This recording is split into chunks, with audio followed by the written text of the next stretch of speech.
Boa noite a todos vocês que nos acompanham em mais um episódio do Léo Santos Podcast, mais uma quarta-feira às 20h30, com um convidado especial para a gente falar sobre carreira, negócios e empreendedorismo.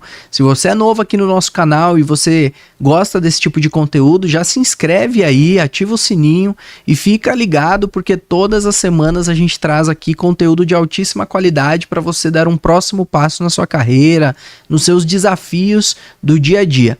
A gente busca aqui aprender para que possamos chegar mais perto daquilo que chamamos de ser bem-sucedido.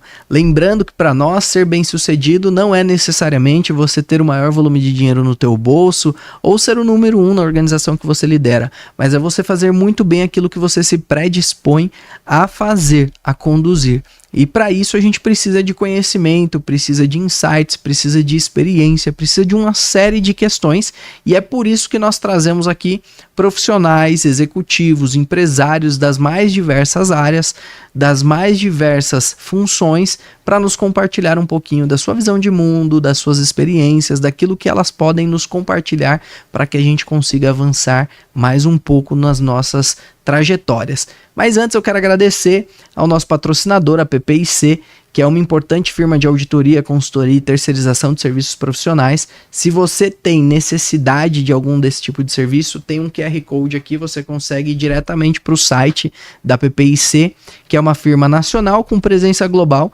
e lá você vai ter acesso a todos os serviços que ela presta para poder te apoiar em algum desafio. Sem mais delongas, eu quero dar as boas-vindas a Débora Santilli. Muito obrigado por aceitar estar aqui conosco essa noite e conversar um pouquinho sobre a sua trajetória, sobre a sua evolução na carreira, até o momento que você se tornou uma executiva de grande sucesso e os dias de hoje, onde você é uma profissional bastante relevante no ambiente empresarial, participa de vários conselhos, comitês e impacta positivamente o ambiente de negócios do país. Muito obrigado, viu, Débora? Seja bem-vinda. Obrigada a você, Leonardo. É um prazer poder estar contribuindo e ter esse espaço para compartilhar aí alguma coisa que possa estar trazendo inspiração e clareza para outras pessoas que venham nos ouvir. Muito obrigado, com certeza vai trazer, até porque sua experiência profissional ela é muito robusta e traz aí certamente insights positivos para a gente poder entender um pouquinho do mundo atual, especialmente do cunho financeiro, que é a área que você trabalhou mais, né? Mas claro que ela é bem mais abrangente, mas certamente vai trazer bastante insights sim e vai enriquecer nosso conhecimento. Mas Débora, eu queria, como sempre, começar do início, entender quais foram os primeiros passos da sua carreira, quais foram os primeiros degraus que a Débora passou até chegar nos dias de hoje, uma profissional bastante relevante no mundo empresarial. Você consegue remontar esses primeiros degraus aí? Vamos remontar sim. Olha, Leonardo, eu quando me vi, né, para assim... eu sempre me vi como uma executiva, eu não sabia o que era, tá? Para ser bem claro isso para você. As minhas referências de mulheres em casa, de quem trabalha, era fora. Eu tinha tias que estavam no comércio, eu tinha tias que estavam na indústria, mas eu tinha tias que estavam numa função executiva, era secretariado. Mas eu sabia que era uma função executiva, tá? E aí meu primeiro insight para onde que eu sei que foi um grande alicerce profissional para mim. Ainda durante a minha época de colégio, eu tive a oportunidade de fazer uma visita guiada junto com uma professora. Eu tinha uma disciplina no colégio que chamava-se Práticas Comerciais, que eu particularmente acho que deveria existir até hoje para todo mundo. O que visava essa disciplina? Trazer para os alunos o dia a dia de como funcionava um banco, né? Você fazer transação comercial, alugar um imóvel, fazer uma transação de compra e venda, ter um pequeno comércio, que é a grande realidade de 99%, vamos dizer assim, do que você está exposto para o mercado. seja atuando numa atividade empresarial ou numa atividade como funcionário. E essa disciplina, num determinado momento, nos levou a classe, né, a conhecer a antiga Bovespa, quando tinha pregões. E eu estou falando com você aqui, eu estou vendo um filme na minha frente novamente, o que foi entrar na Bolsa de Valores naquela época e ver o pessoal comprando, vendendo, aquela turminha de colete lá embaixo, tá? E eu falei, puxa, é isso. Aquilo ficou marcado em mim, né? Eu não posso dizer para você, eu falei assim, como funcionava? Menina ainda. Passado um tempo, terminei o colégio. A minha mãe me matriculou num curso de datilografia. Gente, ela achava que, né, todo mundo ia datilografar. Eu nunca datilografei na minha vida. Para dizer assim, nunca, eu fiz trabalho de escola, numa catação de milho, assim, o curso mesmo. Mas, nesse contato, eu vi o primeiro computador portátil, aqueles micros de tela verde, que era raro, não era algo que tinha em todos os estabelecimentos, mas mal o pessoal estava lá com uma máquina de escrever eletrônica, uma calculadora eletrônica. E isso me instigou a estar entendendo o que seria as profissões, quem que usa aquilo, porque eu olhei e falei assim, eu acho que datilografar eu não vou, mas usar esse negócio aí eu vou trabalhar com computadores, ponto. Isso eu saí convencida disso. E foi o que me direcionou. Então, eu fui buscar a minha primeira formação em tecnólogo de análise de sistemas. Na ocasião, existia processamento de dados e ciência da comunicação. Só, tá? E migrei depois, quando foi na época de estar me formando na área que eu tinha que apresentar estágio para programadora, migrei para administração e completei o curso nisso daí. E já em seguida eu fui trabalhar numa instituição financeira. Ainda não tinha meu micro, não tinha nada dessas coisas, tá? Levei um bom tempo ainda para ter. Mas eu fui conhecer os produtos.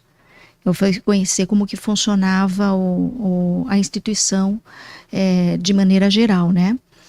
E aí, numa segunda oportunidade, já próxima da minha graduação, aí sim, eu entrei definitivamente, o que me deu alicerce para a área financeira, para trabalhar com planejamento, controle orçamentário, numa outra instituição financeira, e passar a produzir reportes, ter entendimento da visão do controlador, não só do controle do negócio, porque planejamento faz isso, mas também do que um acionista, do que o dono quer enxergar.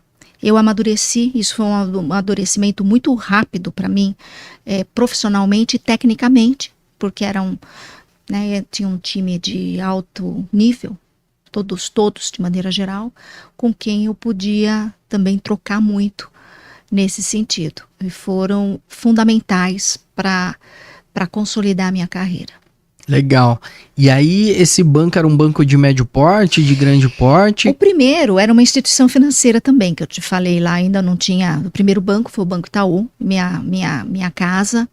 Grande aprendizado do que diz produtos de crédito, produto financeiro. Estava chegando operações de cartão de crédito na época no mercado, ninguém sabia direito o que era isso. Você pegou o começo desse tipo de operação. No Brasil, sim.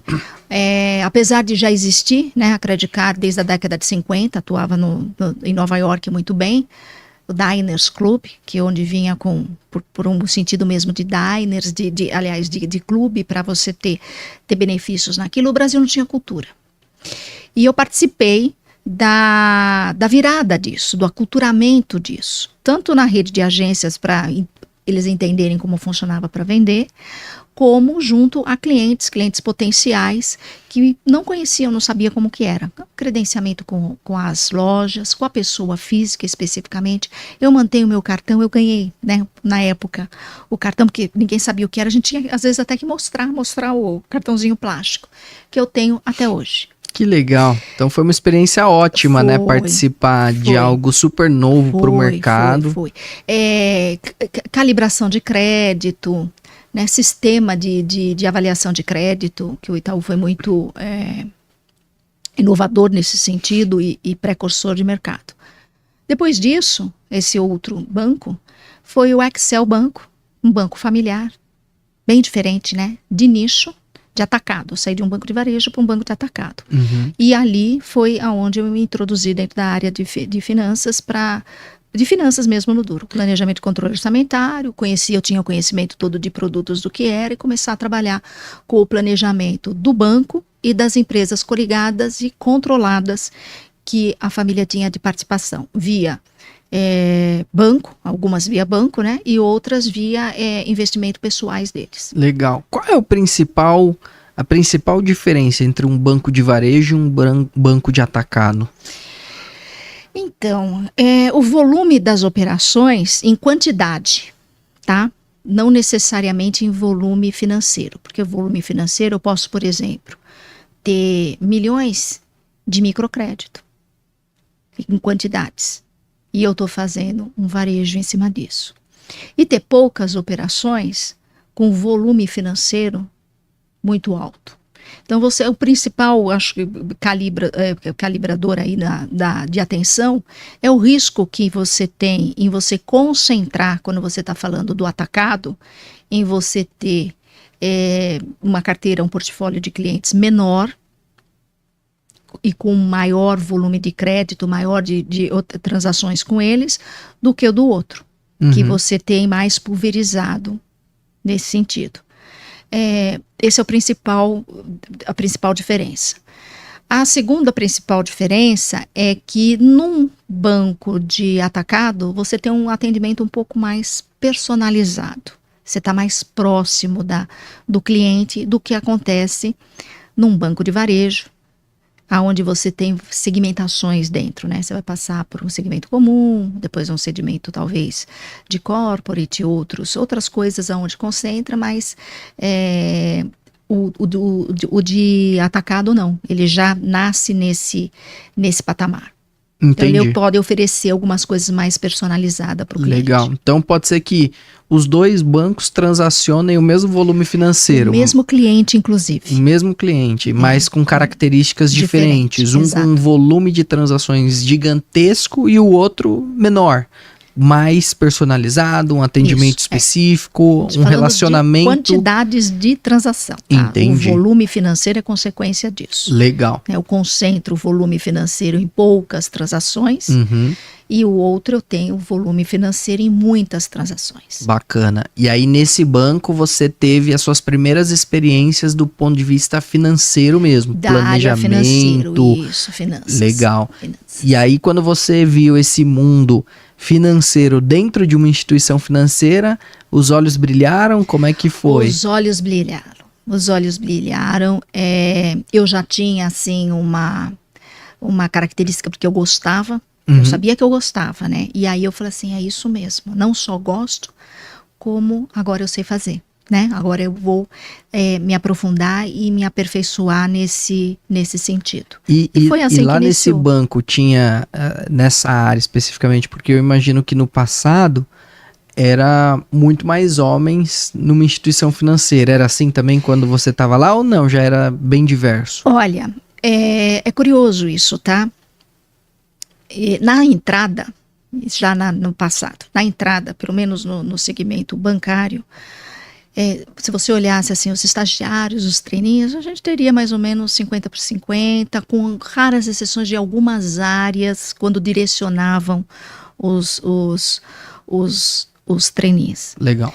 Mas, no decorrer do tempo, isso afunila. Então, por exemplo, na minha área, eu tinha eu e mais uma. Entendi. Na área do vizinho, tinha 3. E eu tô falando de um andar inteiro que estava trabalhando aí umas quase 100 pessoas. Entendi. Tá? Já começa a ter umas características. Quem era o meu vizinho de área? Uma área de crédito, que tinha predominância masculina. Entendi. entendeu? Tinha alguma área que era predominante feminina ou não? Na contabilidade. Na contabilidade? Olha que curioso, Curioso, legal. né? Não é no RH. O RH era masculino. Muito bom, muito bom. Até porque é uma área que requer muita atenção, muito cuidado. A mulher é mais centrada, né? A mulher, ela tem várias características bem mais avançadas do que o homem, né? Atenção é uma delas, né? Cuidado, detalhes. Então, de fato, não só na contabilidade que requer isso, mas acho que em todas as áreas ter mulher é muito importante. E aí, como foram os primeiros anos nessas funções? Bom, aí era assim, acelerado. Se eu falar pra você que eu pensava a respeito, não pensava a respeito, Só não. fazia Fazia, me dediquei bastante a projeção financeira. estudar, exatamente, projeções. O banco estimulava a ir estudar? Estimulava. Os bancos sempre tiveram como política a questão de estudo como atrelado em plano de desenvolvimento de carreira. Ou seja, ficar só Regra com a do sua jogo. graduação não era o Não jogo, era o tinha jogo. que avançar. Tinha que avançar. Aí você vislumbrou alguma coisa nova, o que você pensava nessa época? Fui estudar. Então, por exemplo, uma coisa que aconteceu comigo na época, eu peguei uma transição tecnológica muito forte. Uhum. Olha que eu já tinha uma pegada de tecnologia, porque eu tinha feito graduação nessa área. Sim. E o que aconteceu? Quando eu iniciei, existia lá o Lotus 123. Deve ter gente que vai me ouvir, vai saber do que se trata isso. Outros nem têm ideia. Eu não tenho ideia, mas tá bom. Tá bom? Mas você chegou a ver aqueles computadores com monitor verde. Esse eu cheguei. Então, ele trabalhava nesse Lotus 123. Era o planilhão financeiro, vamos dizer assim. Mas era, Entendi. era programado, tá? Legal. E a maior parte dos relatórios nele saía em impressora matricial. Uhum, aquelas grandonas. Exatamente. Então, os meus relatórios eu imprimia ali, depois eu ia para a máquina de Xerox e tirava Xerox para reduzir. Nossa. Para reduzir, para conseguir fazer um book que desse para fazer uma encadernação, para fazer as apresentações. O que aconteceu? Quando eu aprendi, vamos dizer assim, quando eu estava ficando boa nesse assunto, já estava dominando, né? Mudou. Veio o Windows e veio Excel. E eu acho que eu fui uma das primeiras a ganhar uma impressorinha só para mim. Uma impressorinha jato de tinta, toda bonitinha. Então, o relatório saía lindo. Eu não precisava mais fazer redução, ficar lá na máquina de Xerox fazendo redução para ver que tamanho, enquanto dava para ler. Eu parava de reduzir quando não dava para enxergar mais. Metade do tempo era para trabalhar e metade do tempo era para organizar os relatórios isso, físicos. Ele tinha disquete, tinha uns negócios, você sabe o que é disquete? Sim. Então tá bom. Tinha um flexível também, um negócio grandão.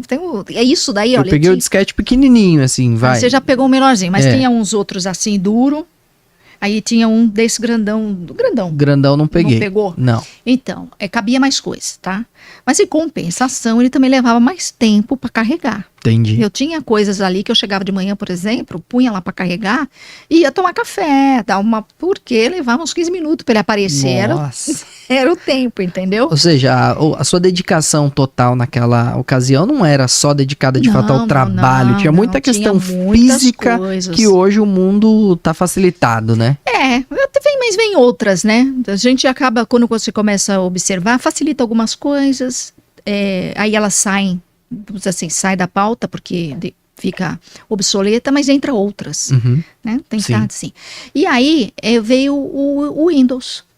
E o Windows foi um desafio, porque tinha que trabalhar com mouse, era totalmente diferente, configurar relatório, fazer aquilo que eu havia feito.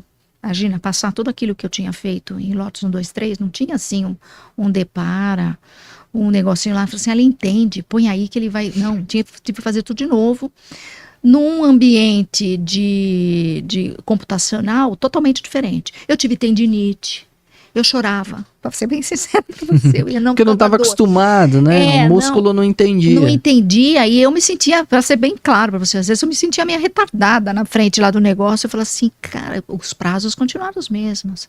Os tempos para fazer as entregas eram os mesmos. Então, eu tive que realmente me esforçar bastante para absorver esse novo. Fui fazer curso.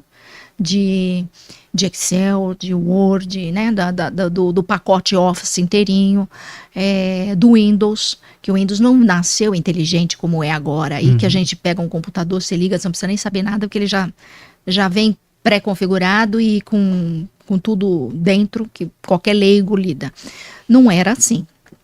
Então foi bastante sofrido, mas passou. Legal. E com isso, é claro que aperfeiçoei mais a questão. E a pegada tecnológica ficou. Tá? Então eu nunca mais eu desassociei tecnologia e finanças. Tá? Porque daí vieram implementações de ERP, de sistemas outros de gestão.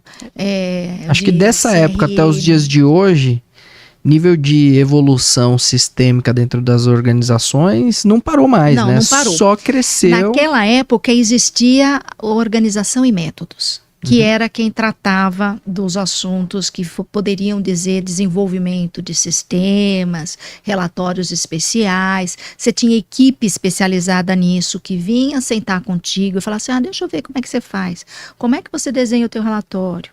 Aí ele estudava se aquilo estava adequado, não estava adequado. Ele é que ia demandar para um CPD em algum lugar lá fazer, e um dia aparecia pronto para a gente poder processar dentro do sistema. E alguma outra coisa, eu falei de Lotus 1, 2, 3, que você tinha autonomia para fazer sozinho dentro da tua área, que não comprometia o ambiente sistêmico de informações fora, porque se cada um começar a produzir a sua informação, vira uma coisa inadministrável, né? Sim, sem dúvida.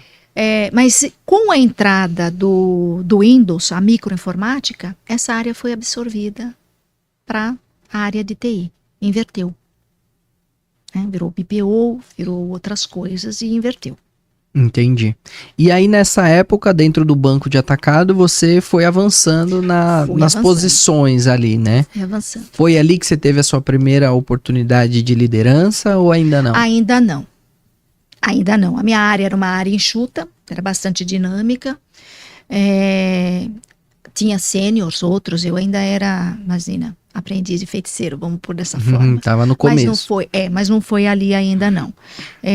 Dali eu saí, ainda demorou um pouquinho, tá? Eu tive experiência com outra instituição financeira, no segmento de seguros. É isso? Não, antes disso eu passei por um processo de projeto especial, aonde eu fui convidada por ex-executivos do banco que montaram uma empresa e uma operação onde estava iniciando as privatizações no país. E a primeira foi a Telesp, que dividiu em duas, banda A e banda B. E eu participei desse projeto na parte da banda B. E junto. Por quê? Porque eu também tinha experiência, porque nas empresas do grupo lá eu tinha empresas de telecom, já que eu já lidava e eles consideraram que era importante. E eu também achei que era uma oportunidade para mim, porque o banco mudou o perfil, uma série de coisas aconteceram com a entrada de aquisição de um outro banco e, enfim, aí mudou muito a característica. Então, e veio essa oportunidade, eu falei assim, fui trabalhar no projeto, um projeto muito bem sucedido, de passagem, porque ele capacitou o ganhador, né, da licitação, a gente trabalhou na capacitação dele, a trazer investimento do exterior, a dar entrada na tele aqui, que hoje ainda participa dentro do que é a Claro. Legal, que bacana, foi uma experiência aí bem diferente, né? Foi. Durou quanto tempo esse projeto especial? Durou, deixa eu ver, acho que de 94 a 97, mais ou menos. Entendi. Mais ou menos isso. E depois dessa privatização aconteceram várias, né? E você fica com um conhecimento consolidado numa área de projetos muito forte. Muito forte, isso que eu carrego até hoje, que muito tempo depois ainda venho utilizar dele. Aí na sequência eu voltei para a área de mercado financeiro, fui atuar numa seguradora familiar também, cuja majoritária era o grupo Roberto Marinho, a seguradora Roma, Roberto Marinho. Eles tinham duas empresas financeiras na época. O banco, ABC Roma, que se transformou em ABC Brasil, quando ele fez a venda para outro sócio, a família decidiu que não ia mais manter negócios que não tivesse ligada diretamente à comunicação. E a seguradora devorou um pouquinho mais, foi mais complicada essa saída, né? E lá sim eu assumi minha primeira posição de liderança. Assumi a tesouraria. Logo na sequência, lá eles se inverteram, saíram de um mercado de varejo para um mercado de atacado, em função dessa reorganização para propiciar a saída das organizações Globo, que não tinha interesse mais em manter esse negócio. Entendi. E como que você lidava? Porque você passou por uma companhia de grande porte, com nível sofisticado de governança, e foi para uma companhia que não tinha governança, porque assim, quando a gente fala em empresa familiar, geralmente a governança ainda está fraca ou em fase de estruturação. Mas ainda no mercado regulado, porque você tem a SUSEP em cima, na época tinha a IRB, né? Instituição financeira, quer queira que não, ela ainda sempre foi um diferencial nesse sentido de governança. Mas é um ambiente que eu fui, aí sim eu senti muito mais, não só o peso de assumir minha primeira liderança, mas também de alguns aspectos mais, como que eu posso te dizer, talvez de rejeição a uma liderança feminina. Ah, você viveu isso? Eu vivi. Mas tinha muitos homens lá? Tinha muitos homens e que não estavam habituados e nem tão pouco estavam interessados, para ser bem claro para você, certeza. tá? Eu tive alguns desafios para consolidar. E aí na prática como que é? O sujeito não aceitava? O sujeito não aceitava. O sujeito falou, eu não vou fazer. Não gosto de trabalhar com mulher. Eu escutei isso na minha cara. Nossa, e você é chefe? Não era, nesse não. Não gosto de trabalhar com mulher, eu não gosto de perfume. Assim, foi umas coisas assim, fora da curva. Mas passou. Uhum. E como que passou? Teve que ser resiliente. Primeiro porque eu não dei... não alimentei esse tipo de situação, tá? Essa que é a verdade, tá bom? Legal. Se você gostou, não gostou, problema teu. Tô nem aí. Tô nem aí. É bem desse jeito mesmo. Você acha que esse comportamento é algo que tem que ter hoje, nos dias atuais ainda? Eu acho que quando a gente tem um confronto direto, sim. Tá? Porque esse é mais fácil até, se você for pensar. Porque o outro lado se expôs, você já sabe o que é e pronto. O problema é quando não é explícito, né? É disfarçado. É disfarçado isso. Esse mina. Esse requer outras experiências, outras atenções, que quando você tem um confronto direto não é necessário. Entendi. Legal. E aí passou e um comentário sobre o fato de ser regulado, de fato, quando tem um órgão regulador em cima, tem regras a serem cumpridas. Né? Aí não importa se é familiar, se não é familiar, exatamente. O nível de exigência já passa a ser mais alto. Isso. Na verdade, nem conta essa questão se é família ou não, porque daí as questões de família ficam entre família, vamos dizer, né? Fica aí tem fora. Que já de cara ter uma estrutura societária que tenha lá o conselho de família, não tem interferência. Boa. E também nessa ocasião, eu estava muito distante ainda disso, né? Eu estava no meu primeiro cargo gerencial, então eu não lidava diretamente com nenhuma situação dessa. Legal, você estava no meio da estrutura ali, Estava no meio da estrutura. Eu, por incrível que pareça, no Excel, eu tinha muito mais exposição nesse sentido, porque a minha área fazia reporte para os acionistas. Entendi. Aí reportava de fato os resultados. Os resultados, era questionada.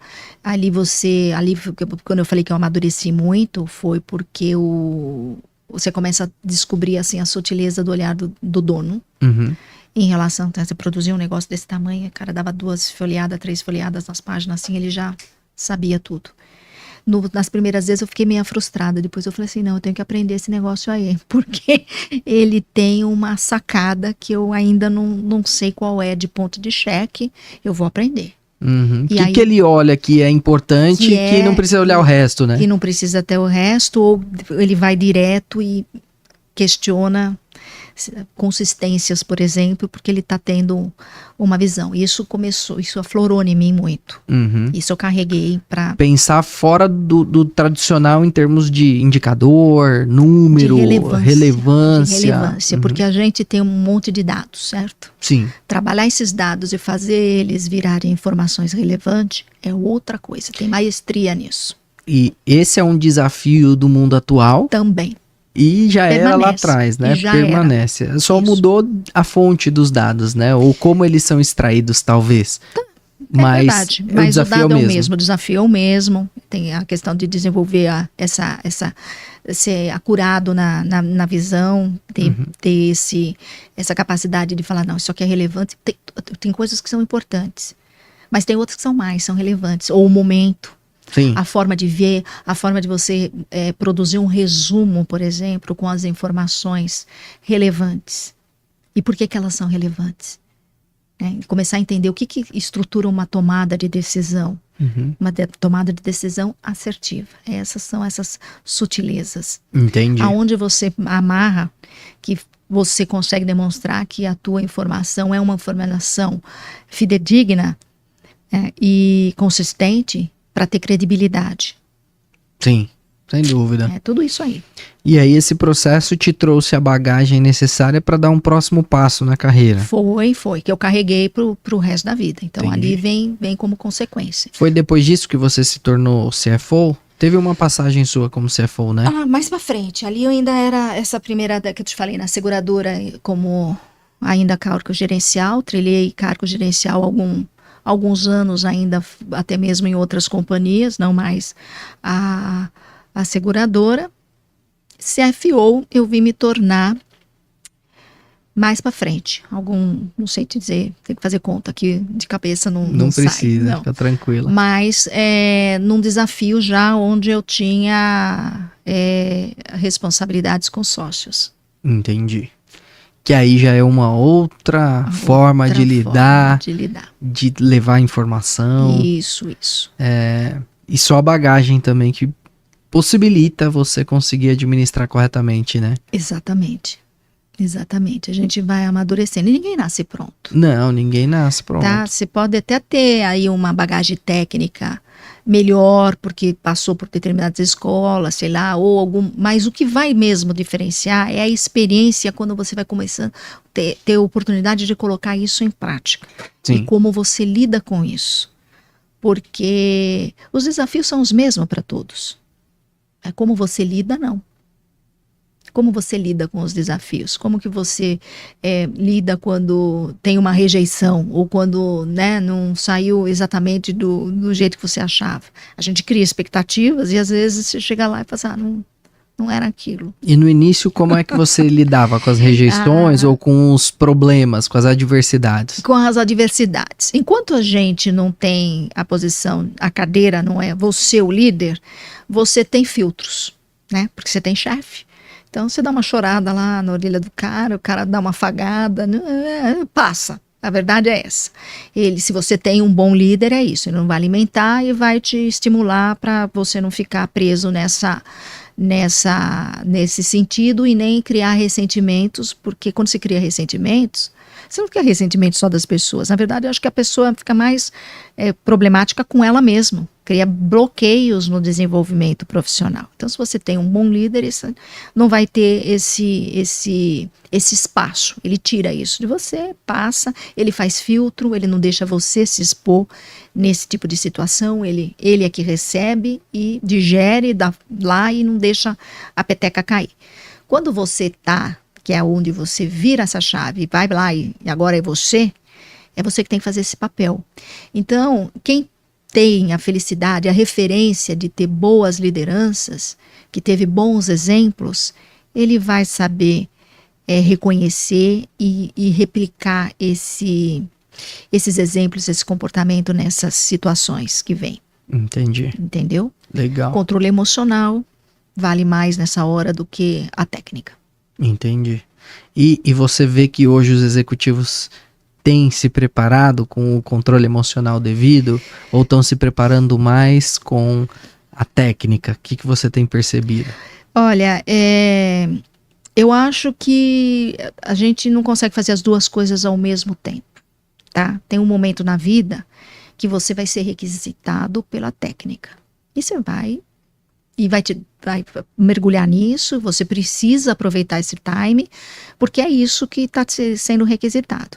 Quando você vira, fala assim, você era um excelente técnico, pensa assim, não necessariamente você vai ser um excelente líder também. Uhum. Mas você não nasceu para isso, mas tem características. Então, tem muito mais a ver com quem escolhe do que com você que é escolhido, né? Vamos falar a palavra aí como eu escutei um tempo atrás. Colocar as pessoas certas nos lugares certos, né? Não posso botar um peixe numa árvore. Ah, mas ele nada bem. Pois é, mas na árvore não vai nadar nada. Né? A árvore é lugar de macaco. Uhum. E às vezes o pessoal erra. É um exemplo bem explícito, mas é o que acaba acontecendo. E aí, muitas vezes, se queima talentos por conta disso. Tá? Então é importante que a companhia observe para colocar as pessoas certas nos lugares certos, na hora certa. Ah, nem tudo é possível, nem vai vir 100%. Não, não vai. Mas para não vir tão torto, né? E aí, nesse lugar, essa pessoa vai saber que ela vai precisar atuar mais na sua inteligência emocional, no seu controle emocional. Ele vai ser requisitado mais por outras soluções que não são só as técnicas, né? São outras capacidades cognitivas que a gente tem para poder conduzir bem a equipe e a liderança. Entendi. Legal.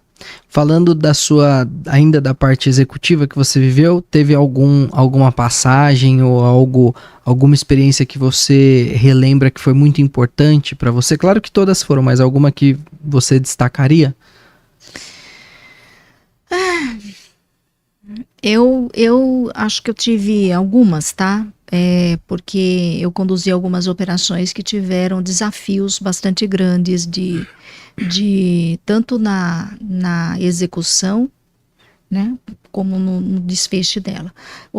Operações que tiveram desfecho de spin-off, com mudança de sócio, um ambiente que estava desgastado e que eu tive que tomar todos os cuidados para manter a harmonia e realizar o trabalho, né, a missão que me foi conduzida.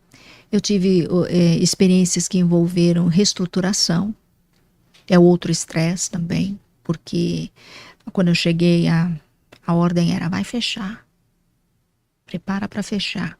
Eu fiz uma análise, falei, mas por que fechar? Se isso aqui, pelo menos do ponto de vista econômico-financeiro, era viável. Tinha ajustes para fazer, para enquadramento compliance, na ocasião não se falava em compliance, mas é isso, né, para estar dentro de conformidade, etc. Mas nada que inviabilizasse a operação para dizer assim, tem que fechar. E essa é importante eu te dizer porque é o seguinte, não se falava ainda de responsabilidade social ou do papel social da empresa perante os stakeholders, especialmente a sociedade, e eu trouxe junto com a análise de viabilização econômica financeira, essa questão, tá? Esse aspecto. Foi porque foi a primeira atuação da ANS no país. Ela tirou no que viu e acertou no que não viu. Eu fui convidada a participar da operação pelo interventor, que veio do Rio, me conhecia somente, não conhecia mais ninguém, e buscou um braço direito para ele entender, tomar punho da situação financeira da companhia. E eu levantei essa peteca. Eu falei, por quê? Ele falou, a ordem é fechar. Eu falei, mas a gente não pode apresentar nada? Ele falou, faz o que você acha que tem que fazer. Ele falou, não, a gente já tem. Eu levo. Quem sabe? E eu fiz. E apresentei a questão da análise econômica financeira, mas apresentei também o que significava aquele conglomerado, é uma área de saúde, o que significava os locais onde ele tinha operação. Não tinha, por exemplo, tinha lugar que não tinha nem posto de saúde. Então, se fechasse, a população ia ficar sem recurso nenhum de saúde.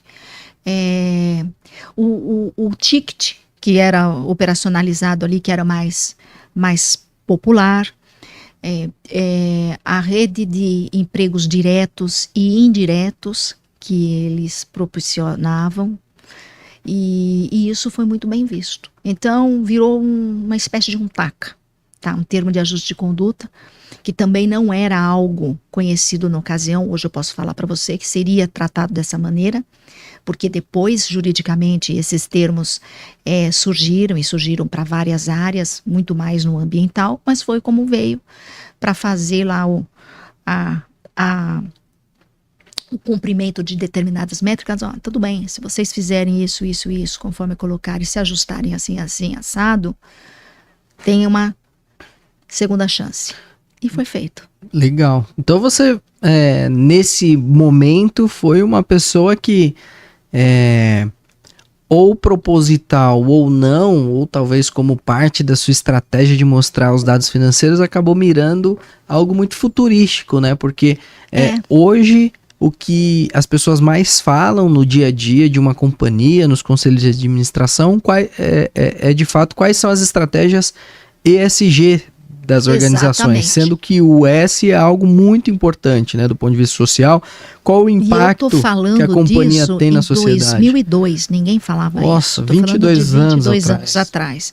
Mal estava se começando a falar sobre o que era responsabilidade social, Sim. que tinha uma pegada muito mais filantrópica do que qualquer outra coisa. Exato, mais de ajudar uma instituição, alguma coisa assim. Até surgiu, acho que a SA 8000, que era uma certificação, mas não tinha essa análise. Essa ainda que você está falando. A SA 8000 acho que era de responsabilidade social e a ISO 14000 ambiental, não é? Ambiental, acho que assim, não sei falar o nome das regras. E de fato olhar o impacto financeiro e econômico, mas também a social. Olha o impacto social que vai ter, foi incrível da sua parte, foi pensar bem fora da caixa mesmo. E quando o interventor olhou isso, o que ele... Ele aprovou. Ele aprovou, e aí a gente ficou lá com um cronograma e de cada 15 dias tinha que prestar conta de como estava andando aquele cronograma, né? E monta um cronograma para fazer isso aí. Legal. Montamos um cronograma e a cada 15 dias reportava o andamento do cronograma, conforme as atividades iam sendo feitas, até que ele soltou e retirou a intervenção e voltou às coisas como eram antes. Olha, que bacana, né? Exatamente. Esse interventor, ele veio, foi a própria ANS que fez a intervenção na companhia. É um plano de saúde, né? Um conglomerado de hospitais, essas coisas todas. E aí, ambiente regulado? Ambiente regulado. Tinha plano de saúde, são duas coisas. Você tem plano de saúde e operador de saúde, que são coisas diferentes. Parece igual, mas é diferente. Fora quais são hospitais, as principais diferenças? Você sabe dizer, já faz tempo isso daí? Faz tempo, eu nem sei se existe mais dessa maneira. Os dois conceitos, né? Porque hoje o que a gente vê é plano de saúde e seguro-saúde. Naquela ocasião, naquela época não existia seguro-saúde. Ah, entendi. Entendeu? O mercado mudou bastante, né? Isso, mudou. Talvez até olhando o trabalho que você fez, deve ter trazido insights para o mercado. Não saberia te dizer dessa maneira, mas uma coisa é certa, de insight de mercado no que diz respeito à avaliação da continuidade de negócio, eu tenho certeza que, pelo menos no que diz, do que foi colocado lá, foi visto. Agora, você foi colocada lá como interventora pelo seu cunho financeiro e econômico. Eu fui como auxiliar disso, né? Eu fui para assumir a área financeira, para fazer um diagnóstico da área financeira, para que o interventor tomasse as medidas que seriam de liquidação. Entendi. Era essa a ideia, tá? E você acabou aprendendo sobre business ou você já conhecia sobre business? Como foi essa experiência? Aprendi muito sobre business, sim. Tá? Não só o mercado, não é questão só do mercado de saúde, business, né? Olhando do ponto de vista, porque fazer um diagnóstico de viabilidade econômica financeira é uma coisa. Isso eu já sabia fazer muito bem. Mas quando ele propõe um plano, eu tive que fazer um business plan, praticamente. Propõe um plano de como vai se realizar essas atividades, as correções que tem que ser feitas na questão de regulatória, mas também tinha lá, eles entraram em crise. Imagina o seguinte, não tinha uma crise financeira. Quando entrou a intervenção, passou a ter uma crise financeira. Sim. Aconteceu de tudo que você possa imaginar. Vem intervenção, o banco já segura o dinheiro, o credor já começa a ligar. Aí tinha cara que recebeu 2, 3 vezes, o outro não tinha recebido nenhuma. Eu tive que ser meio radical, falei assim, nós vamos parar de pagar. Vou parar, suspendi o pagamento. Aí, não, mas aí a gente para de trabalhar. Eu falei assim, então senta aqui comigo e vamos fazer a lista dos pagamentos essenciais. Aí saiu uma folhinha de caderno. Falei, esses continuam pagando. O resto, enquanto não tomar pé do fluxo de caixa, não vai voltar a pagar. E é uma decisão difícil fazer isso, né? Uma decisão difícil. Eu saí para almoçar, eu fui ameaçado na rua.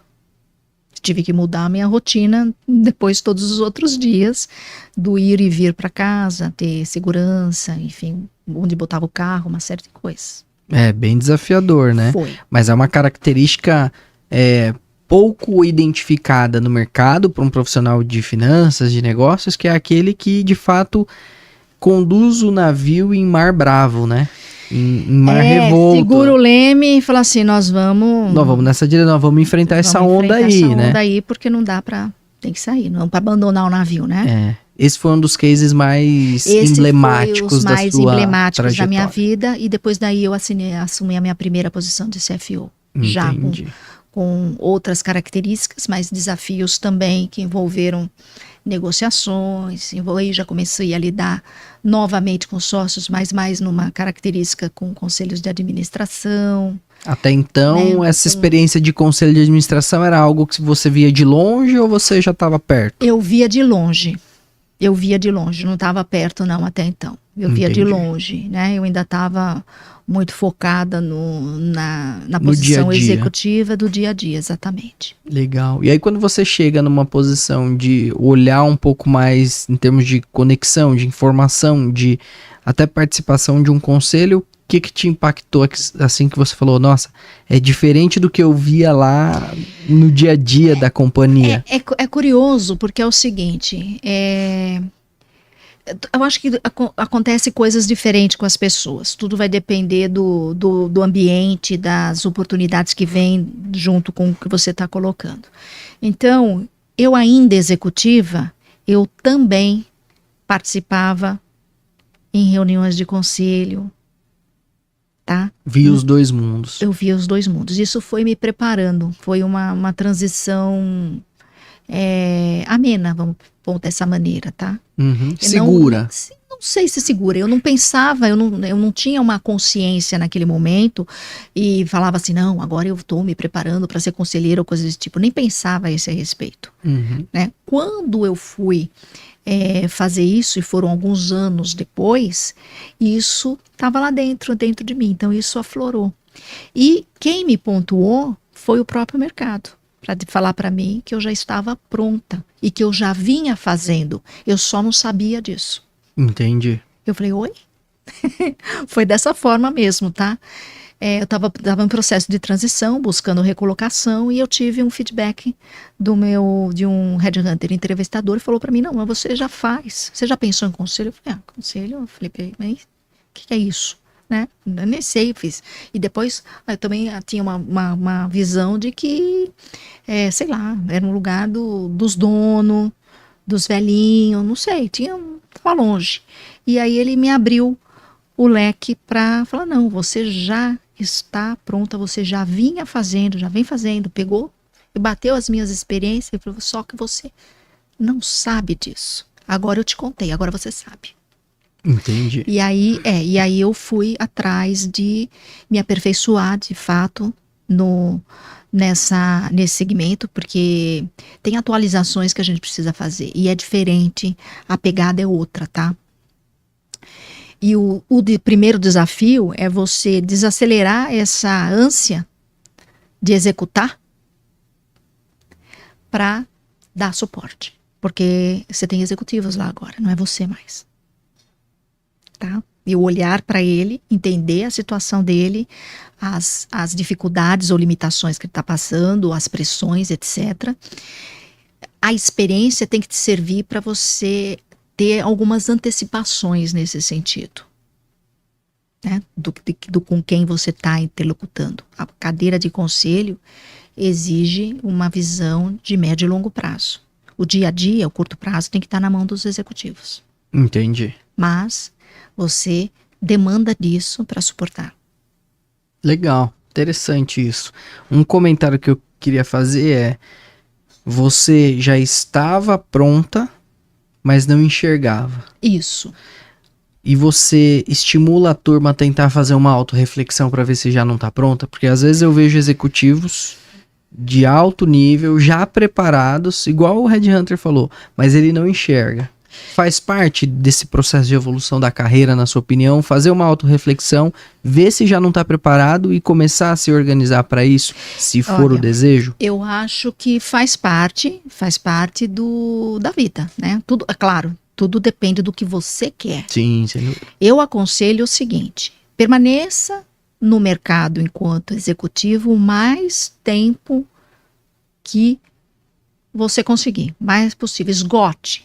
Por que disso? Porque quando você virar para conselho, você não volta. É um mundo sem volta. É muito difícil, tá? E aí o que acontece?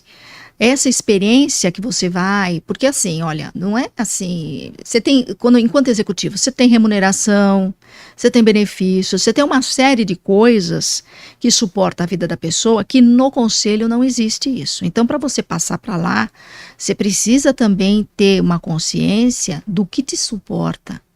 Que uma hora você vai ter um conselho, outra hora você não vai ter. Uhum. Entendeu? Uma hora você vai ter 2, 3, outra hora você não tem nenhum. Coisas desse tipo.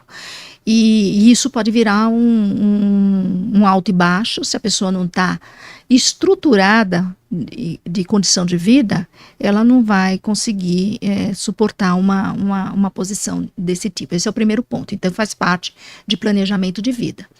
Segundo, não existe só isso, né? Você tem carreira acadêmica também.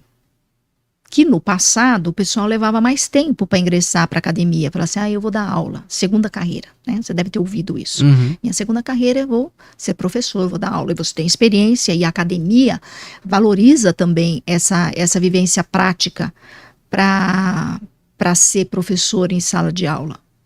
Ainda muito mais quando era presencial. Agora o online tem outras características de aula gravada, tal, que nem sempre aparece isso.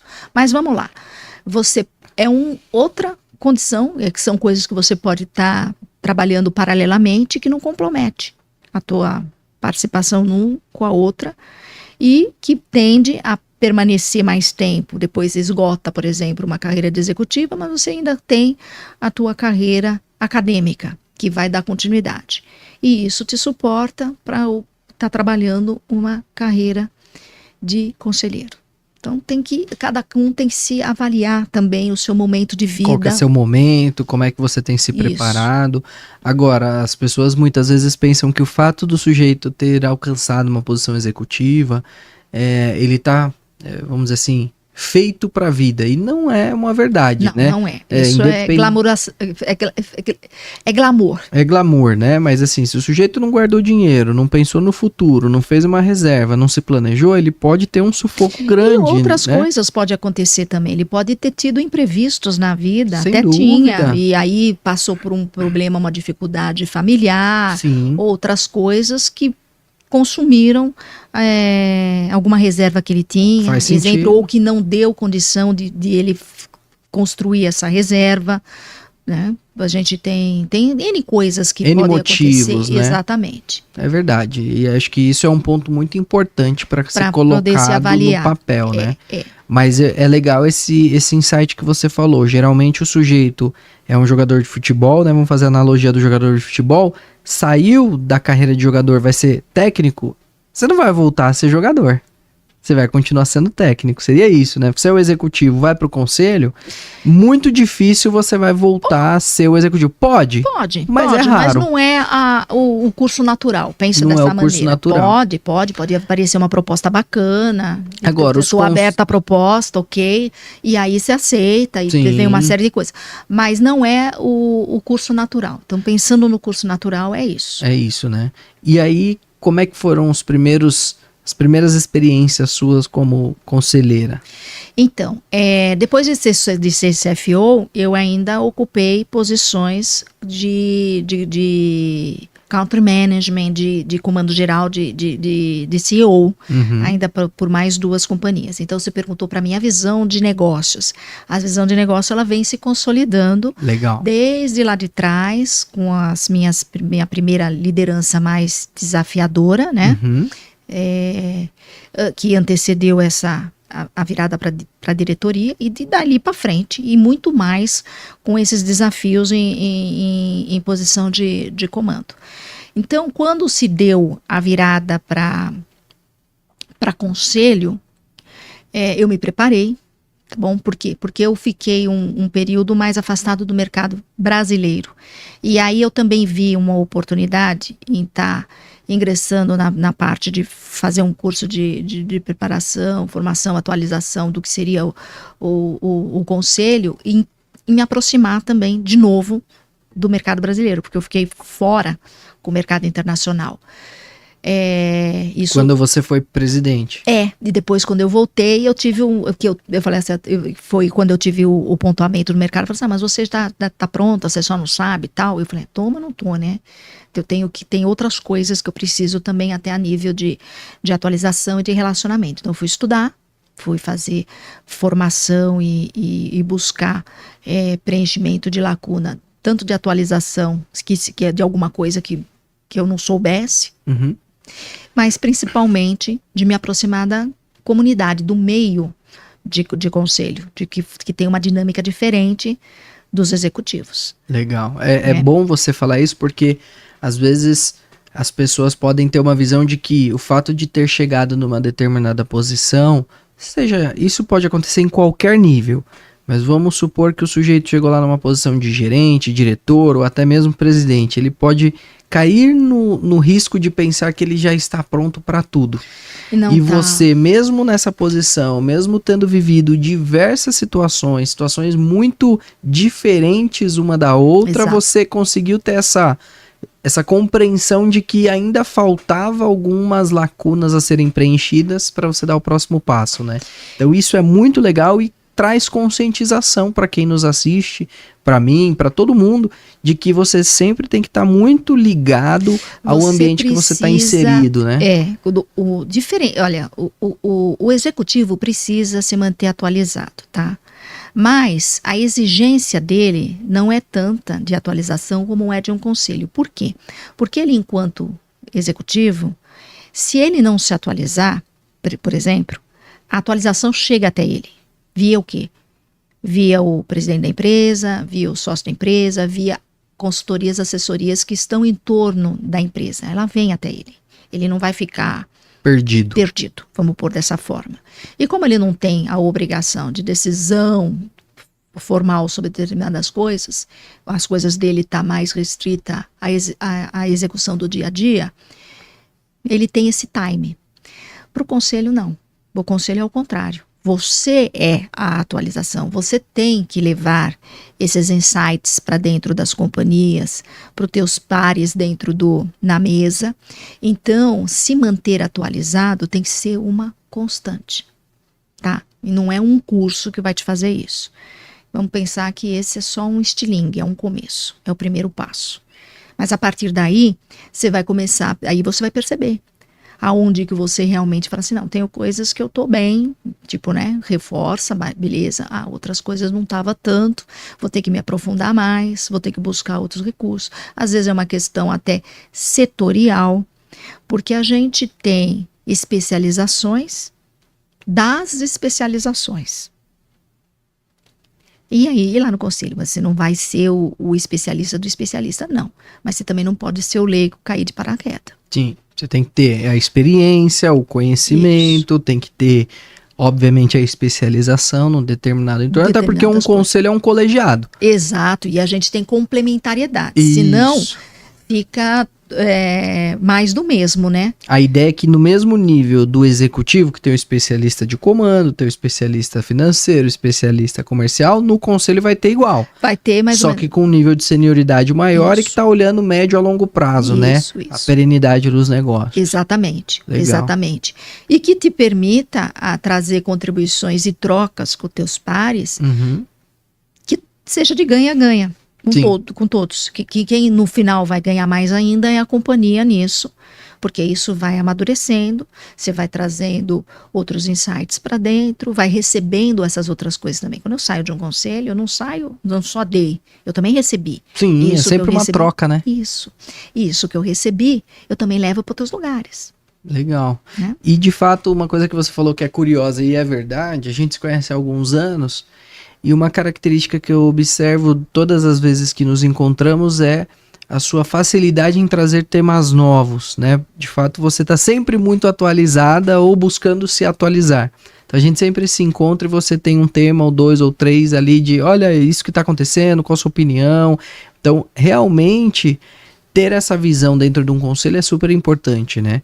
As pessoas talvez tenham a visão que você tinha quando você ainda era executivo de que o conselho é um lugar onde velhinhos participam, amigos dos donos, mas isso se alterou já faz alguns anos. Faz alguns anos, e exatamente. tem pessoas jovens como você, porém com experiência, com robustez, e que estão super atualizadas e dispostas a contribuir de uma maneira, aí eu preciso da sua ajuda, de uma maneira que talvez projete a companhia para um próximo nível a longo prazo?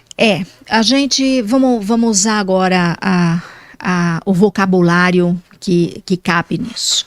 Nós vivemos numa época de VUCA, ou de incertezas e coisas que não tem controle. Eu não gosto muito de estar me apropriando dessas palavras, porque eu acho que, de certa maneira, a humanidade sempre passou por essas coisas, cada uma na sua era, na sua época. Mas a gente tem hoje um aceleramento disruptivo propiciado por tecnologia que modifica os modelos de negócio. Uhum. Tá? O que quer dizer isso? Não basta você só estar aberto ao novo. Você precisa entender também o que significa esse novo para o teu negócio. Não é para fazer modinha. Então, pensa o seguinte. O que se dizia de um gerente, de uma liderança até pouco tempo atrás? Você conseguia imaginar que esse cara agora ele vai ter uma equipe híbrida? Ele vai gerenciar pessoas e máquinas? Até 5 anos atrás não existia isso. Não existia essa possibilidade. E agora? Agora já é. Bom, e já sendo... O que significa isso? Eu ganho em produtividade. Eu faz uns 20 dias me apresentaram uma ferramenta, uma solução, na verdade, baseada em inteligência artificial, que faz tudo que o gestor comercial, um gestor de área comercial faz, com muita eficiência.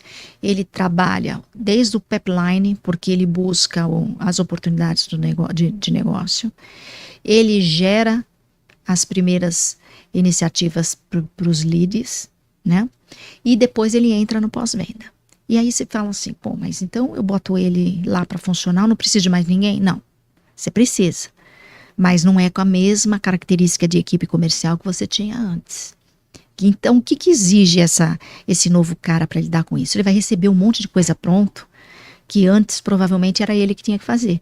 E se ele tiver limitado só naquela visão do operacional, por exemplo, não é esse cara que eu preciso para estar trabalhando junto com essa máquina. Eu preciso de alguém que já tenha uma certa capacidade de planejar um pouco melhor as questões de venda, o pós-venda, o tratativo do cliente, entender os diferenciais e trazer insights em cima disso, para retroalimentar essa máquina.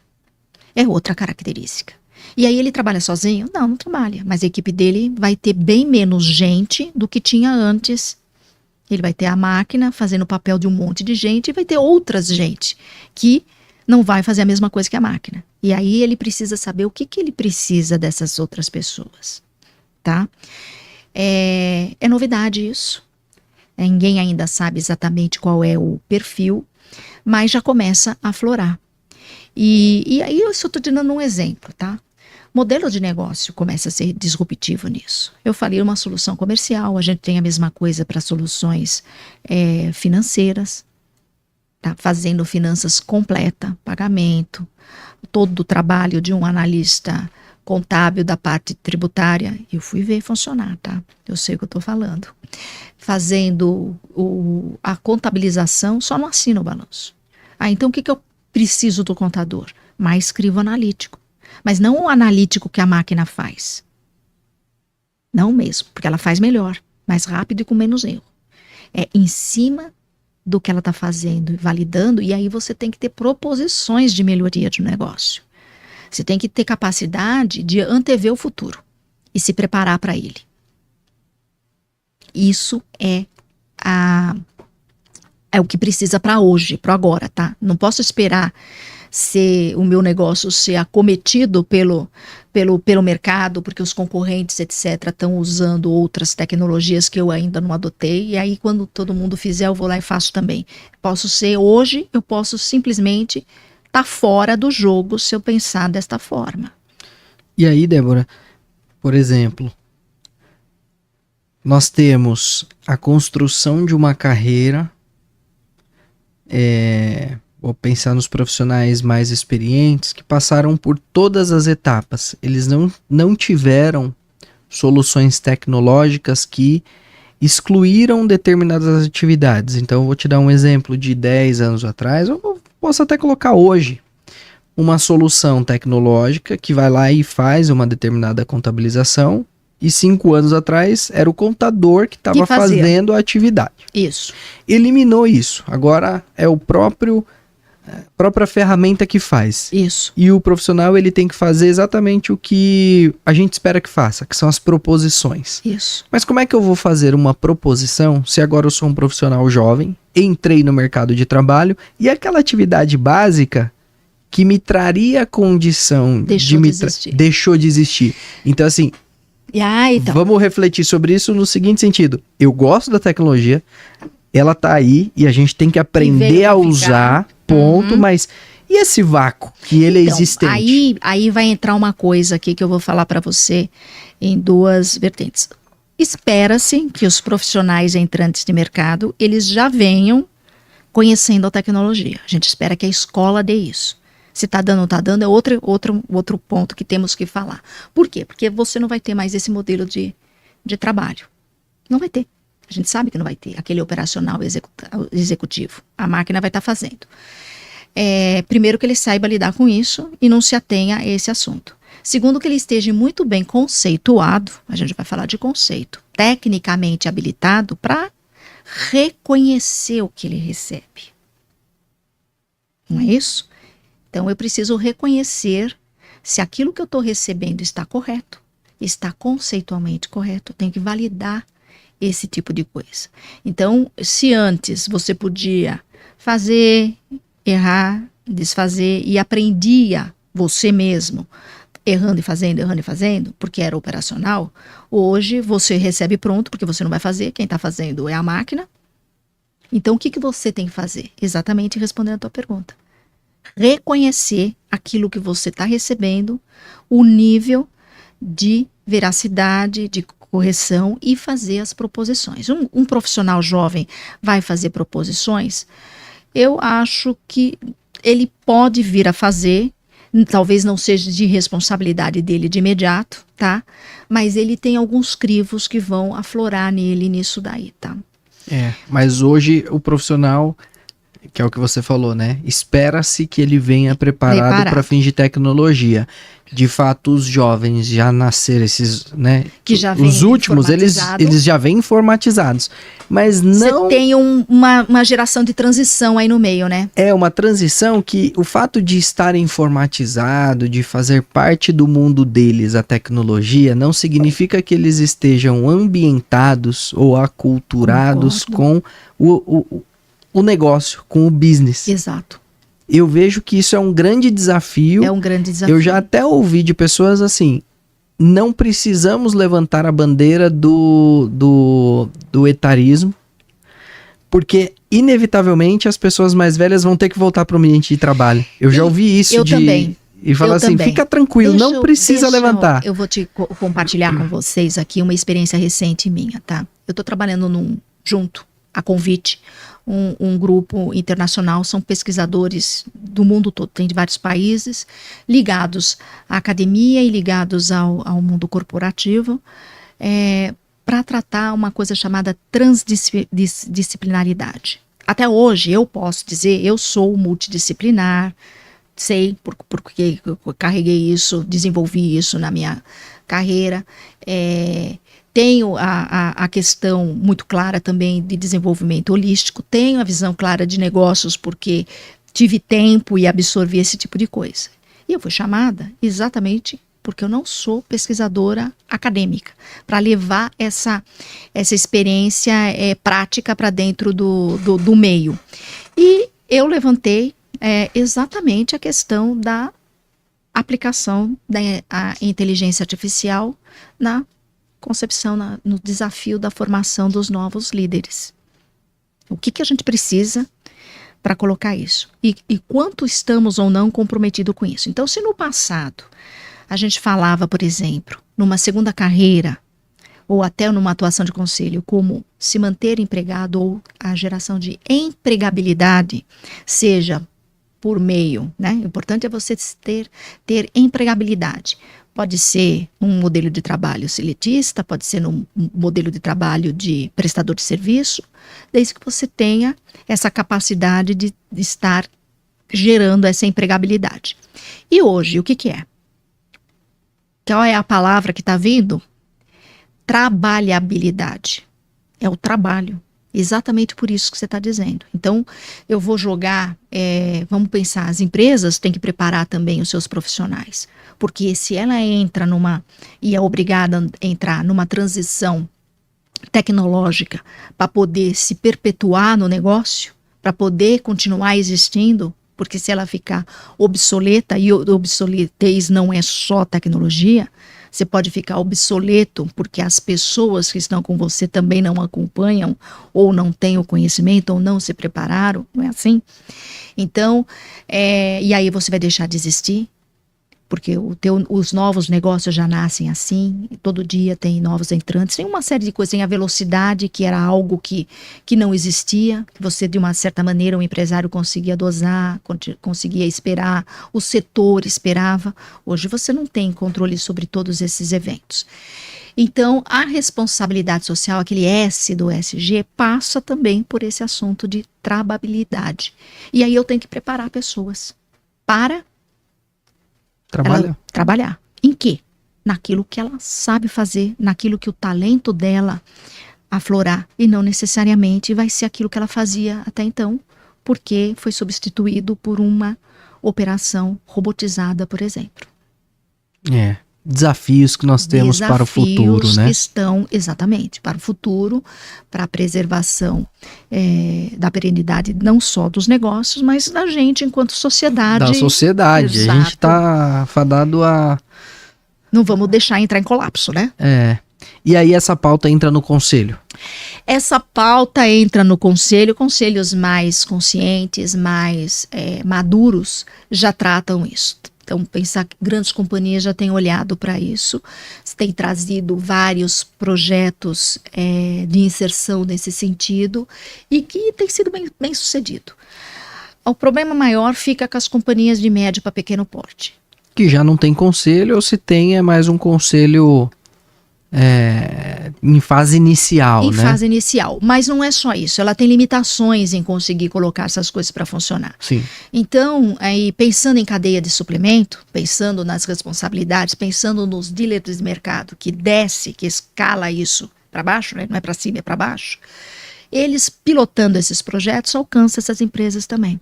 Tal qual, da mesma maneira, vamos falar aí agora uma coisa mais, que já é mais comum quando a gente fala de um programa de integridade. Se você põe numa grande empresa, ela alcança a rede dela todinha, que por sua vez tem uma outra escala. Era estranho no começo, era difícil, ninguém entendia. Agora já está normal. É só uma questão de absorver, fazer a cultura descer, propiciar os treinamentos e as coisas acontecem. Sim. Tá? E com a tecnologia não é diferente, nesse sentido, tá? De absorção de processos que estão ficando 100% automatizados e outros que vão assumir uma parte crítica, porque a inteligência artificial faz análise crítica, bem feita, faz. Então, isso, por si só, se era isso que você fazia, não basta. Entendi. Entendeu? Tem que ir além. Interessante esse aspecto do grau de maturidade, né, dos conselhos, porque companhia de pequeno porte dificilmente vai ter. De médio porte começa, se tem ali acionistas, sócios que querem crescer o negócio, já começam a pensar Até para sobre permanecer, muitas vezes. Não é nem falar assim, se eu não crescer, mas eu preciso permanecer. Sem Começa a dúvida. precisar disso daí. Mas eu vejo que o pensamento de permanecer, ele vem mais com as companhias que já estão com um nível de Maturidade crescimento, maior.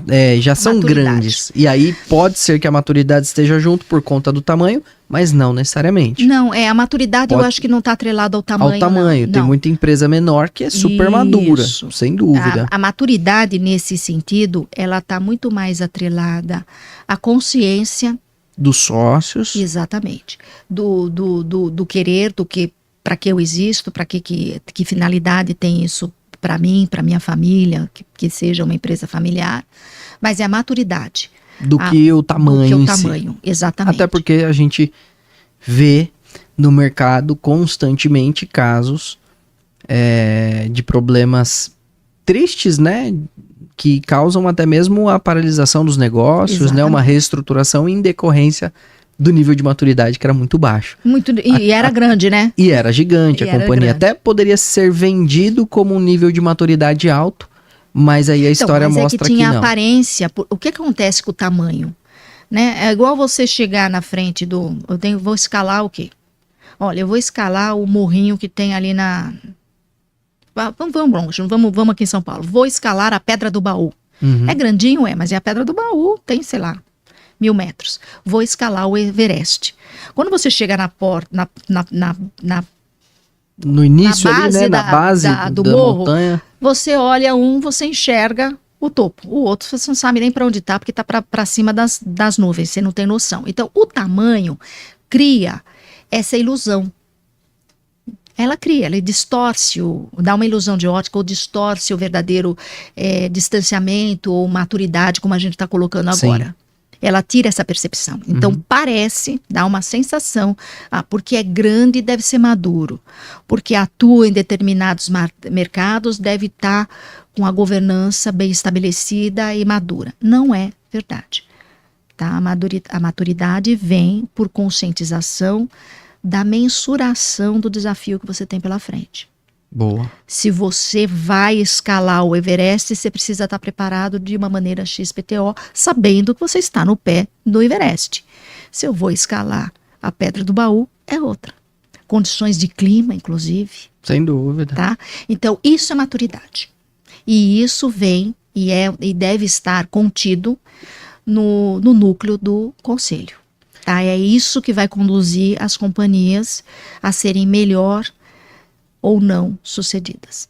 Legal. E Débora, essa conscientização, esse conhecimento e essa Complementaridade. dentro do conselho, ela vem de pessoas diferentes, Isso. da diversidade. Você tem visto diversidade dentro do conselho?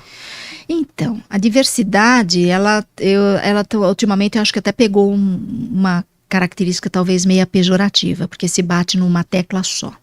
Diversidade, ela é diversidade de pensamentos, Sim. diversidade de experiência, diversidade de formação técnica. Exatamente, a gente está na mesma linha. Diversidade de cultura, A gente está na mesma Não é? linha. É isso aí. diversidade social, É isso aí. diversidade de etnia, de tudo, e tudo de que sexo, se mistura. é consequência, por quê? É. Porque primeiro você tem todas essas outras lá que um desses vão estar carregando junto, né? E a ideia é exatamente essa. É pensamento, origem, contextualização. Isso. E aí o que acontece? A questão da diversidade no conselho, isso tem estudos do que eu vou falar agora para você, tá? Quando a gente reúne para tomar decisão, se eu tiver nos meus pares mais iguais, as decisões são mais assertivas e mais rápidas. Tá? Por quê? Eu vou discutir, por exemplo, um assunto técnico de finanças. Eu sei que você é um cara de finanças também. Nós não vamos ter problema. Eu vou falar ABC, não sei o quê, você vai entender BCD, rapidamente a gente já se complementa e chega numa conclusão e não teremos dúvida. Isso é bom? Sim, mas é só Não. Quando eu tenho muito diverso, eu não consigo concluir. O que acontece? Como calibra isso dentro do conselho, tá? Tem estudos disso que eu estou te falando, tá bem? É momento, é planejamento. Eu preciso introduzir, mas de modo que eu não comprometa a dinâmica daquilo que é o básico, porque eu não posso travar as decisões. Eu não posso chegar numa hora que eu estou numa mesa de conselho que só eu conheço determinado assunto e não tenho com quem conversar lá dentro. Uhum. E aí a minha opinião vira uma opinião, tá bom, mas... E? Quer dizer, a minha verdade vira uma verdade absoluta sem ter um eco, umas outras coisas. Não pode acontecer um negócio desse. E isso prejudica. E aí você tende a demorar mais e errar mais, tá? E a companhia nem sempre vai ter esse time, ou vai ter uma segunda vez. Então, pensando que a governança ela é instituída para que as companhias tenham perenidade nos seus negócios, ou seja, elas perpetuam, as pessoas passam, as companhias ficam. A gente tem prazo de validade, não é? Um dia todos nós vamos morrer. Os negócios, a companhia não necessariamente tem que morrer. Nós temos companhias muito bem-sucedidas, centenárias. Uhum. Centenárias, milenárias até, tá? E outras que a gente não consegue passar de uma década. Morre, nasce, morre, vai. Então, pensando que a governança é construída para isso, o que é importante que se olhe quando você vai estruturando o conselho e dando dinâmica nele? É a dinâmica, exatamente, olha, para onde eu estou, para onde eu vou. Ter uma visão de médio e curto prazo de futuro, conhecer os seus desafios que o teu negócio está te trazendo para permanecer, para continuar. Não, mas olha, eu nem quero isso, eu quero vender. Até para ser vendável, você tem que ter um mínimo de segurança no que você vai passar, porque senão você não vai encontrar comprador. E compor com aquilo que você tem, que é de permanência, que não vai mudar, que tem que estar lá sempre, ó, esses assuntos, essa pauta, esses backgrounds são permanentes. E aí o que mais que eu preciso, que pode ser momentâneo, temporário, ou para passar por uma situação, ou que eu acho que eu vou ter que compor para sempre, não importa, mas que eu não tenho aqui agora, que eu preciso complementar, tá? Isso requer disposição e tem que vir de top and down, de cima para baixo. De quem está lá na frente, que é o responsável pelo business, que é o sócio, que é o cara que sobrevive daquilo, que tem um significado diferente para ele, esse tipo de coisa, zelar para que isso aconteça. Entendeu? Perfeito. É isso. É isso. E aí você é que nem Lego. Eu vou construir uma casinha. Ah, não, eu vou construir um autorama, eu vou construir um castelinho. Você tem as peças na mão, você vai buscar as peças que se encaixam com aquele projeto que você está demandando nessa hora. E pensando nas peças, os conselheiros são as peças. Muito bom. Débora, acho que a gente conseguiu cumprir todo o propósito do nosso bate-papo, desde o início da sua carreira até os dias de hoje, né? Até o momento em que você participa de conselhos de administração, impacta companhias e ajuda essas companhias a de fato estarem preparadas para essa perenidade, né? Para esse futuro. Para o futuro que já é presente sempre, que já é né? presente Pra não cada serem vez impactados. mais. Eu uso uma frase nas minhas apresentações, tá? Conduzir as companhias para que elas não sejam desapercebidas e pegam de surpresa em algum processo disruptivo. Perfeito. A disrupção não é necessariamente tecnológica, tá? Eu posso ter uma disrupção de modelo de negócio. Ou de pensamento. Ou de um pensamento. Às né? vezes o De uma pensamento nos atrasa, nos paralisa. Então, Exato. pensar fora da caixinha requer também disrupção, né? Exato, exatamente. Requer. Legal. Requer você, antes de transformar alguma coisa do para fora, você tem que se transformar por dentro. As coisas vêm de dentro para fora. Perfeito. E gera um ciclo virtuoso. que é o que ajuda as companhias a continuarem impactando a sociedade, gerando riqueza. Cumprindo o seu papel. Tá? Exatamente. Não vamos ser românticos e nem idealistas. Impactar a sociedade, gerar emprego, trazer o social, tem que ser consequência, primeiro, dela cumprir o seu papel, que é o seu objeto do negócio bem feito e a satisfação dos seus sócios, acionistas, seus proprietários, porque a razão delas existirem ainda é eles e vai continuar sendo. Se não for bom para eles, não vai ter negócio. Sim, no mundo capitalista que a gente vive, o resultado desejado por todas as companhias é lucratividade. Então, mas só ter a lucratividade não é suficiente. Mas mesmo que não fosse capitalista, tem que se sustentar. Tem que pagar, essa conta não vem de graça, tem que pagar a conta. Sem dúvida. Tá? Não sendo capitalista, também vai ter que pagar a conta. Boa. E tá dentro desse objeto do mesmo jeito. Só não vai chamar lucratividade, porque não sendo capitalista, eles não gostam dessa palavra. Mas tem que pagar a conta. Muito bom. Se pagar a conta sem lucratividade, ninguém conhece. Nós vamos aprender junto. É verdade. Débora, muito obrigado por você ter aceitado esse convite, por você predispor aí de compartilhar um pouquinho da tua história, um pouquinho da tua experiência, bagagem, que é muito completa, né? Você passou por todas as funções dentro de uma corporação praticamente, né? Todos os níveis. Todos os níveis. E tem impactado muito a sociedade, muitas empresas. Então, ter você aqui hoje contribuindo, compartilhando um pouco da tua história, inspira muitas pessoas, inspira outras mulheres e inspira a sociedade em geral. Quando você fala de diversidade, eu não me apeguei à questão de gênero, mas eu sei que você trouxe aqui uma mulher e espera falar, então eu quero deixar uma mensagem aqui para as mulheres. Por favor. O que diferencia e que talvez não vejo como um defeito ou uma barreira, mas que as mulheres precisam ter consciência, é que elas desenvolvem a carreira de forma diferente dos homens. Em que? Não é na saída, que entrou lá 50-50 na companhia. É no depois que está lá dentro. As mulheres têm mais opções de vida por conta da maternidade, outras coisas que vêm na sua área pessoal. E o homem? O homem é preparado, eu vou crescer e vou trabalhar e vou fazer, ele é reto, ele é linear. O que acaba acontecendo, que a mulher tem uma carreira em W, vamos lá assim, ela faz um zigue-zague. Esse zigue-zague, num passado, eu acho que hoje em dia vai ser menos impactante por conta dos ambientes virtuais, digitalizados que os negócios estão trazendo. Mas no passado, significava muitas vezes você ficar fora. E esses interrompimentos prejudicam uma retomada para o mercado, um desenvolvimento de uma carreira que podia estar em ascensão, você perde uma promoção. Então, qual é o meu conselho para as mulheres? Autoconhecimento antes de mais nada. Para os homens também, tá? Mas as mulheres requerem muito mais isso, por conta dessas outras questões que envolvem a vida e que a mulher é mais vulnerável nisso. Você não vai terceirizar a maternidade. Então, encontrem companheiros que sejam companheiros de verdade, porque vai nessa hora, construir vida junto.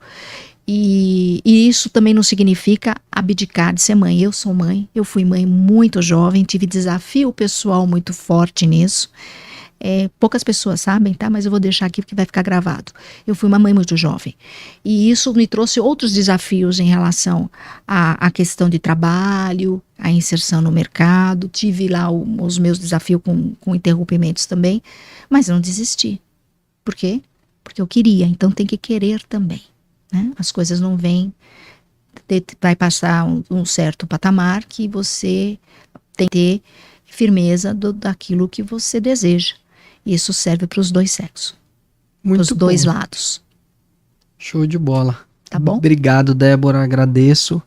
E para você que nos acompanhou, que gostou desse conteúdo, que te inspirou, que você acha que esse conteúdo pode impactar alguma pessoa do teu relacionamento, algum amigo, algum colega de trabalho, não hesite em pegar esse link e compartilhar nos seus grupos de WhatsApp, lá por e-mail, para o seu chefe, para o seu colega de trabalho. Enfim, faz um comentário aí também do que você mais gostou, para que a gente possa ficar ligado. E eu estimulo você a acessar o LinkedIn, se conectar com a Débora Santilli. Ela é uma pessoa, como vocês perceberam, super engajada nas atualidades, nas modernidades, em tudo aquilo que pode impactar o mundo. Então é muito importante que você que está buscando estar inserido nesse ambiente esteja conectado com pessoas que estão na mesma sintonia. Muito obrigado por você nos acompanhar mais uma noite, em mais um episódio, e até a próxima quarta-feira, às 20h30. Muito obrigado. Tchau, tchau.